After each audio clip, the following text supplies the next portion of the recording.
YouTube. What is going on? All right, Julian here from Jawline Theory.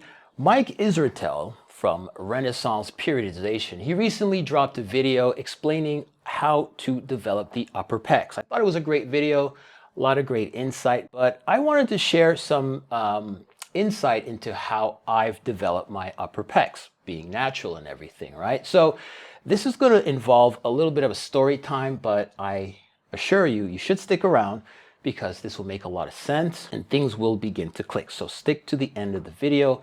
By the way, subscribe if you haven't and hit the bell notification. So anyways, we're talking about late 90s here. I happen to be in my early 20s, been training for probably 2 or 3 years at this point, and I find myself training with these 3 guys who happen to be much older than me. Now, I love these guys to death. They helped me a lot throughout my bodybuilding journey. So I think by this time I'm about 23, 24 years old. I've been training for about 3 years now, seriously, right? Even though we started in the teens, I won't even count the teen years, but early 20s, mid 20s, I had about 3 or 4 years experience. These guys were 10 years, 11 years my senior. Let me explain a little thing about group dynamics. The alpha male of the group, Ian, this tall, handsome Jamaican guy, he was the guy who was the leader. Then there was Curtis, this other guy from the islands, you know, a little shorter in stature.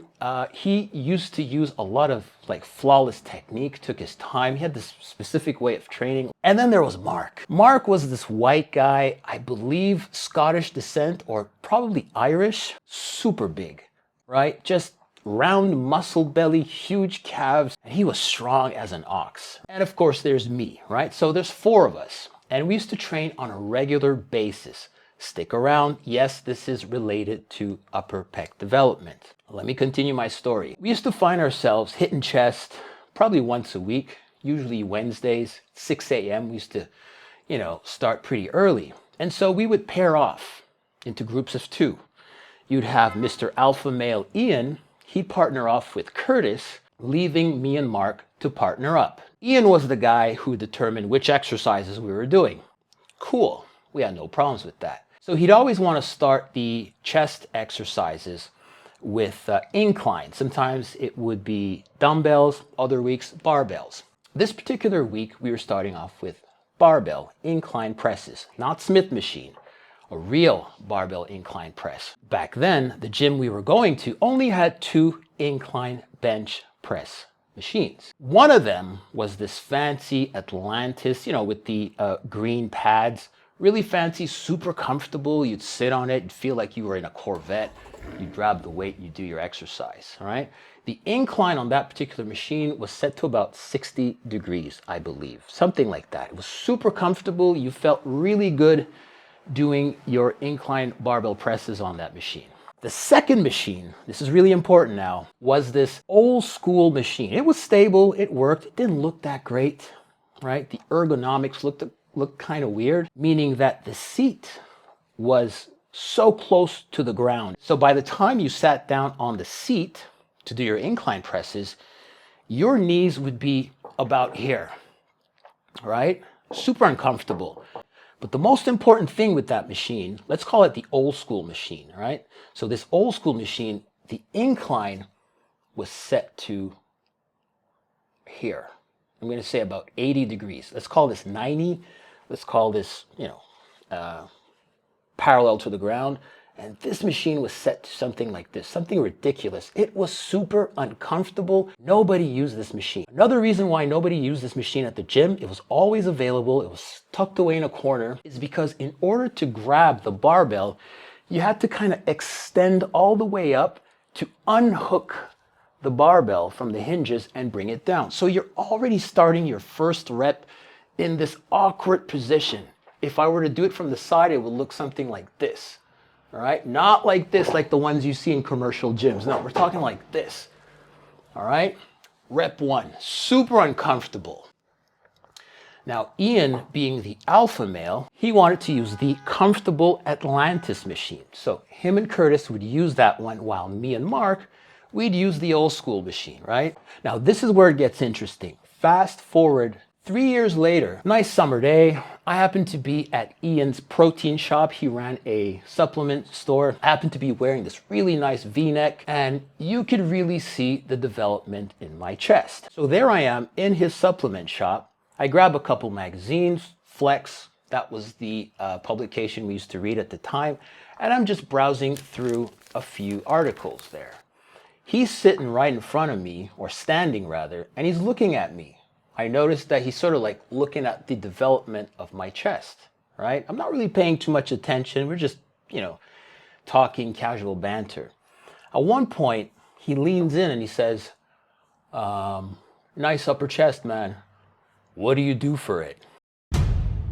So I'm sort of taken aback, Here's the superstar of the group, the one that all the girls are oogling over, asking me what's going on with my chest and how is it so nice and puffy.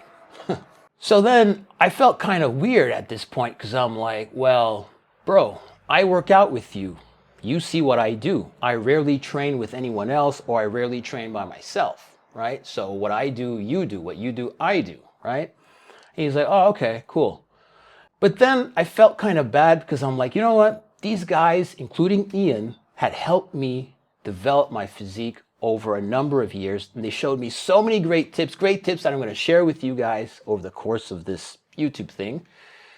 And so I said, you know what, let me throw him a bone. So at this point, I approach him and I say, you know what, Ian, you and Curtis always jump on the nice, comfy Atlantis machine, the one that's super comfortable, that makes you lift a lot of weight because the incline is just right.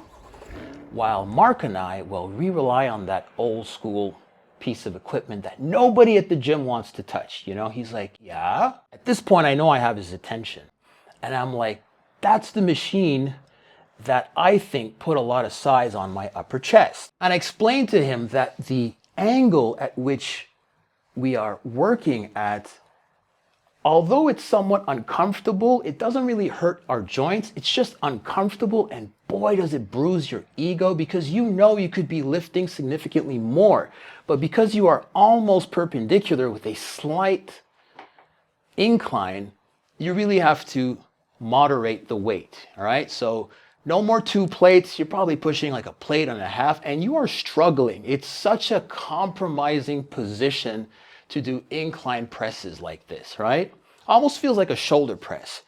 But nonetheless, over the years, I've developed a great upper chest, to the point where a lot of guys at the gym would stop me and say, hey bro, what are you doing for your upper chest? And I'd tell them, I'd say, you see that machine over there, the one that no one uses? That's the one you should be using, right?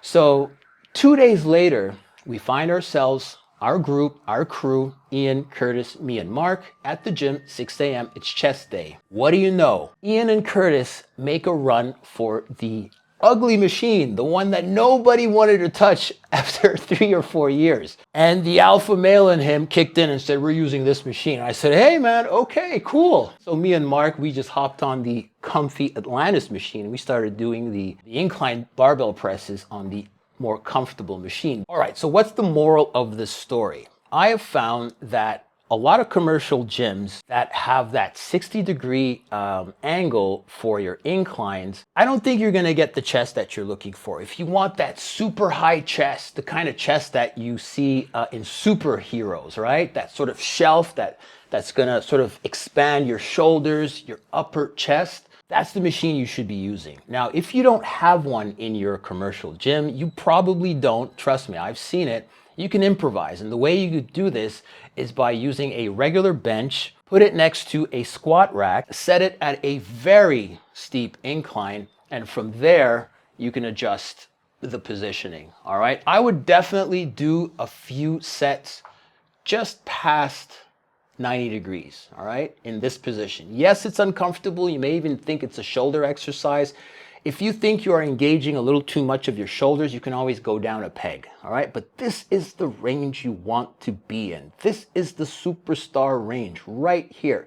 Your commercial gym has the incline set to this, and it's tricking you into thinking, yeah, especially you natural guys, just like me, you're targeting the upper chest.